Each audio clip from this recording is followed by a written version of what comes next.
పశ్చిమ గోదావరి జిల్లా నర్సాపురం నియోజకవర్గంలోని సముద్ర తీర గ్రామాల్లో ఎమ్మెల్యే భూమిడి నాయకర్తో కలిసి మంత్రి నిమ్మల రామానాయుడు పర్యటించారు. బియ్యపు తిప్ప గ్రామంలో పునరావాస కేంద్రాన్ని పరిశీలించి గ్రామస్తుల వద్ద సమాచారంతో సహాయక చర్యలను మంత్రి నిమ్మల పరిశీలించారు. నర్సాపురం సముద్ర తీర గ్రామంలోనే పర్యటిస్తూ అధికారులతో కలిసి సహాయ కార్యక్రమాలను పర్యవేక్షించారు. డ్రోన్ మీద కొత్త టెక్నాలజీతో డ్రోన్ మీద మన డ్రోన్ అగ్రికల్చర్ చాలా అది కూడా ఇక్కడ పెడుతున్నారు. డ్రోన్ సెంటర్ ట్రైనింగ్ వాళ్ళకి కొద్దిగా మనం కూడా సబ్సిడీ మీద కూడా ఇస్తున్నాం. అట్లా 50% సబ్సిడీ మీద. అది యాక్చువల్గా 8 lakhs ఎంతో ఉంది, దానికి 50% కింద ఇస్తున్నాం. ఇప్పుడు డ్రోన్ సెంటర్ అది కూడా ఇప్పుడు కర్నూలులో పెడతా ఉన్నారు. మన తయారేది కూడా అంటే అవుట్ ఆఫ్ కంట్రీ నుంచి తెచ్చుకున్నాం, కాస్ట్ ఎక్కువ అవుతుంది. మనం తయారు చేసుకుంటే తక్కువ అవుతుంది. వెళ్దామా? ఎట్టండి ఎటు okay okay okay okay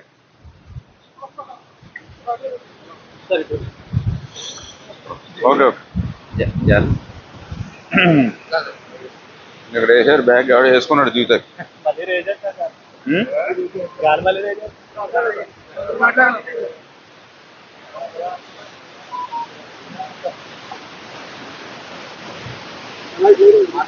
okay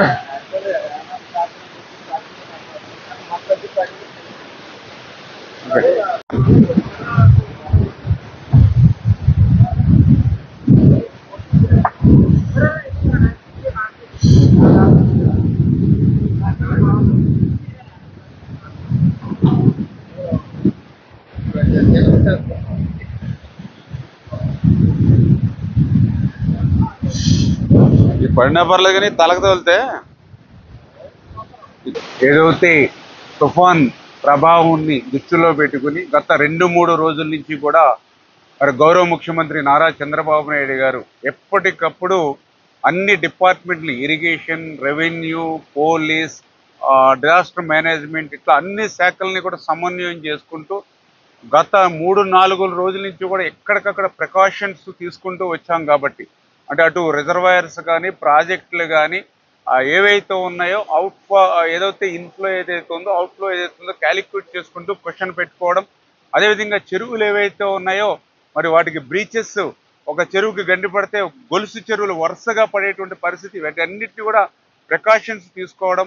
అదేవిధంగా ఎవరైతే కెనాల్స్ కానీ, డ్రైన్స్ కానీ ఏవైతే ఉన్నాయో వాటర్ ఫ్రీ ఫ్లో అయ్యేటువంటి విధంగా తద్వారా ఫీల్డ్లో అంటే చాలల్లో ఉండేటువంటి నీరు కూడా ముందుగానే కొంత ఖాళీ చేసేటువంటి విధంగా ఇట్లా ఎప్పటికప్పుడు ప్రికాషన్ తీసుకోవడంతో కొంత మేర ఆస్తి నష్టాన్ని తగ్గించాలనేటువంటి చంద్రబాబు నాయుడు గారి ఆలోచన కానీ, అదేవిధంగా పర్టికులర్గా ఈ తీరం దాటేటప్పుడు కానీ, దాటిన తర్వాత కానీ ఎటువంటి ప్రాణ నష్టం జరగకుండా అందులో కూడా పర్టికులర్గా ఏదైతే వెస్ట్ గోదావరి, కోనసీమలకి ఎక్కువ ఎఫెక్ట్ ఉంటుందనే ఉద్దేశంతో పర్టికులర్గా మంత్రులు కానీ, ఎమ్మెల్యేలు కానీ అందరూ కూడా క్షేత్రస్థాయిలో ఫీల్డ్లో ఉండండి.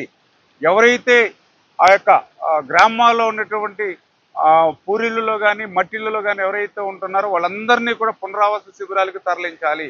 ఎవరైనా రావడానికి వెనుకాడితే వాళ్ళు ఎడ్యుకేట్ చేయాలి, వాళ్ళు అవేర్నెస్ క్రియేట్ చేయాలనేటువంటి విధంగా.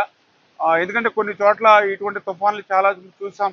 పర్వాలేదులే అనేటువంటి వాళ్ళు కొంతమంది ఉంటారు. కొంతమంది ఇల్లులకి తాళాలు వేసి రావాలంటే మనసొప్పదు. కొంతమందికి ఏదో 4 మేకలు, 2 ఆవులు, 2 గేదెలు ఉంటాయి, వాటిని వదిలి రాలేరు. వీటన్నిటిని దృష్టిలో పెట్టుకుని ఎమ్మెల్యేలు, ప్రజాప్రతినిధులు ఫీల్డ్లో ఉండి ఎడ్యుకేట్ చేసి అధికారులకు సహకరించమన్నారు. ఆ రకంగానే ఈరోజు కూడా మీరు చూస్తూ ఉన్నారు. ఇవాళ ప్రత్యక్షంగా ఇప్పుడే పెదమాయనలంక గ్రామంలో మనందరం కూడా ఉన్నాం. మరి ఇవాళ ఈ రోజనే గత 2 రోజుల నుంచి కూడా మరి ఈ ప్రాంతంలో మన ఎమ్మెల్యే నాయకర్ గారు కానీ, అదేవిధంగా మన రామరాజు గారు కానీ, అదేవిధంగా ఆర్డీఓ, అదేవిధంగా ఇక్కడ అగ్నికుల క్షత్రియులు కూడా పెద్ద ఎత్తున కమిటీలు, యూత్ అందరూ కూడా ముందుండే సహాయ కార్యక్రమాలు పెద్ద ఎత్తున చేశారు. పునరావాస శిబిరాల్లో కూడా ఇప్పుడే మనం చూసాం. చక్కని భోజనం, రుచికరంగా వేడివేడిగా భోజనాలు పెట్టినటువంటి పరిస్థితి. ఈ రకంగా ఎక్కడికి ఎవ్వరికి కూడా ఎటువంటి లోటు లేకుండా మరి సహాయ కార్యక్రమాలన్నీ కూడా జరుగుతున్నటువంటి పరిస్థితి. ఖచ్చితంగా రేపు నుంచి ఏదైతే ఇక తీరం దాటడం ద్వారా వచ్చేటువంటి పంట నష్టం, అటు ఆక్వా కానీ, ఇటు అగ్రికల్చర్ కానీ, అదేవిధంగా ఏదైతే కొబ్బరి కానీ ఏదైతే నష్టం ఏదైతే ఉందో దాన్ని కూడా అంచనా వేసి ఎవ్వరికి ఎటువంటి ఇబ్బంది లేకుండా సాయం అందించాలనేటువంటి దృక్పథంతో చంద్రబాబు నాయుడు గారు ఉన్నారు.